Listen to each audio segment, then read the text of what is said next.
প্রতিটা মানুষ আমরা মৃত্যুর ঠিক আগ মুহূর্তে যদি চিন্তা করার সুযোগ পাই, তাহলে প্রত্যেকের চিন্তা আসবে যে আমার জীবনে কি কি করার সুযোগ ছিল অথচ আমি করিনি।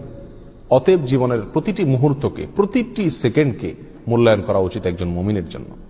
একটা মিনিট সময় এর ভিতরে যদি আমি আমল করতে চাই, তো বহু আমল 1 মিনিটের ভিতরে করা যায়। প্রতিদিনে 1440 মিনিট আমরা ব্যয় করে থাকি। এই 1440 মিনিট থেকে প্রতিদিন যদি 1 মিনিট আমি আমল করি আর এটা নিয়মিত করি আমার মৃত্যু পর্যন্ত, ইনশাআল্লাহ দেখা যাবে আমার আমল নামায় আমলের বিশাল পাহাড় জমা হয়ে গেছে। কিভাবে সেটা, কি সে আমল আমরা 1 মিনিটের ভিতরে এত আমল করতে পারি? কয়েকটা আমরা নজির স্বরূপ বলতে পারি। 1 মিনিটের ভিতরে আমি যদি সুবহানাল্লাহ পড়ি, 1 মিনিট সুবহানাল্লাহ পড়লে 100 বার সুবহানাল্লাহ বলা যায়। এটা পরীক্ষা করে দেখা হয়েছে, আপনি পরীক্ষা করে দেখতে পারেন। সুবহানাল্লাহ সুবহানাল্লাহ সুবহানাল্লাহ গুনে 100 বার সুবহানাল্লাহ পড়তে কতক্ষণ সময় লাগে? সর্বোচ্চ 1 মিনিট সময় লাগে। 1 মিনিট আপনি 100 বার সুবহানাল্লাহ পড়তে পারেন। আর 100 বার সুবহানাল্লাহ পড়লে কি হবে? সহিহ মুসলিম হাদিসে আসছে, নবী সাল্লাল্লাহু আলাইহি ওয়াসাল্লাম বলেছেন, কেউ যদি 100 বার সুবহানাল্লাহ পড়ে, আল্লাহ সুবহানাহু ওয়া তাআলা তাকে 1000 নেকি দান করেন। 1000টি বিনিময় আল্লাহ তাআলা তাকে কিয়ামতের ময়দানে দান করবেন 100 বার সুবহানাল্লাহ পড়লে। তাহলে প্রতিদিন যদি আমি 1 মিনিট সুবহানাল্লাহ পড়ি শুধুমাত্র, তাহলে প্রতিদিন আমি 1000 করে নেকির মালিক হয়ে গেলাম। 30 দিনে 30,000।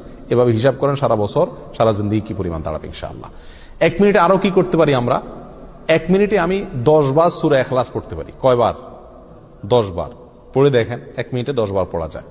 9 বার কমপক্ষে আপনি পড়তেই পারবেন। নবী আলাইহিস সালাম তার এক হাদিসে বলেছেন যে তোমাদের মধ্যে কেউ কি প্রতিদিন একবার গোটা কোরআন পড়ে শেষ করতে পারবে?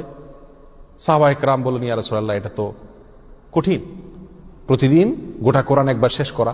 তিনি বলেছেন সূরা ইখলাস, কুল হুয়াল্লাহ, কোরআনে কারীম 3 ভাগের 1 ভাগ পড়া সমপরিমাণ সওয়াবের সমতুল্য। তাহলে আপনি 1 মিনিট সময়ের ভিতরে যদি 9 বার সূরা ইখলাস পাঠ করেন, তাহলে কয় খতম কোরআনের সওয়াব হলো?